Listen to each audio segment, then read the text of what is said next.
आता बातमी राजकीय वर्तुळातून समोर येते। पुण्याच्या कसबा विधानसभा मतदारसंघातून पोटनिवडणूक लढवलेले आणि भरघोस मतांनी जिंकलेले काँग्रेसचे माजी आमदार रवींद्र धंगेकर पुन्हा एकदा चर्चेमध्ये आलेले आहेत।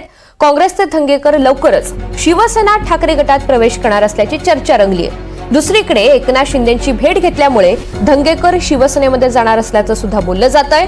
दरम्यान आपण कुठल्याही पक्षात जाणार नाही, काँग्रेसमध्येच राहणार असल्याचं रवींद्र धंगेकर यांनी आता स्पष्ट केलंय। या सगळ्या संदर्भात त्यांच्याशी बातचीत केली आमच्या प्रतिनिधी रेवती हिंगवे यांनी। पाहूयात। रवींद्र धंगेकर, अशी चर्चा होत आहे की ते आता उद्धव बाळासाहेब ठाकरे गटात जाणार आहे, तर त्यांच्याकडनं जाणून घेऊयात की नक्की ही चर्चा कशामुळे सुरू झाली। दादा, काय सांगाल या चर्चेबद्दल? मी काल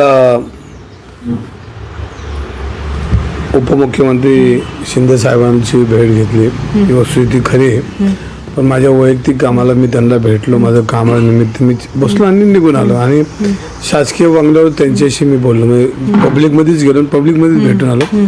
तर माझं एक वैयक्तिक काम होतं, त्या संदर्भात त्यांची भेट घेतली मी। तुम्ही उपमुख्यमंत्र्यांना भेटला, पण चर्चा अशी होती की तुम्ही ठाकरे गटात प्रवेश करत आहे असं काही, त्याला तुम्ही काय, या चर्चेला काय तुम्ही समर्थन द्याल की नाही? नाही, आता माझी वैयक्तिक काही कामं असतात, त्यासाठी भेटावं लागलं। मी भेटून घेतलं त्यांच्याशी। विधानसभेच्या निवडणुकीनंतर बरेचशा जे आंदोलन आहेत, मोर्चा आहेत, त्याच्यामध्ये तुम्ही दिसले नाही, कुठेतरी नाराज आहात तुम्ही असं पण म्हणलं जातं। नाही, नाराज नाही।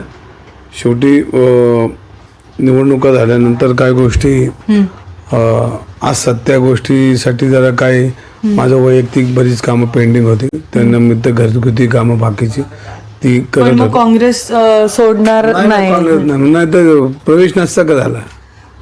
मी आपण माझ्या कामासाठी गेलो, भेटलो त्यांना। नक्कीच आपण जसं बघितलं की धंगेकरांनी हे सांगितलेलं आहे, त्याचं समर्थन केलेलं नाहीये, पण त्यांनी हे सांगितलं की त्यांच्या वैयक्तिक कामांसाठी त्यांनी उपमुख्यमंत्र्यांची भेट घेतलेली होती आणि आज ते पुन्हा एकदा अजित पवारांची सुद्धा भेट घेणार आहेत। NDTV मराठीसाठी रेवती हिंगवे, पुणे।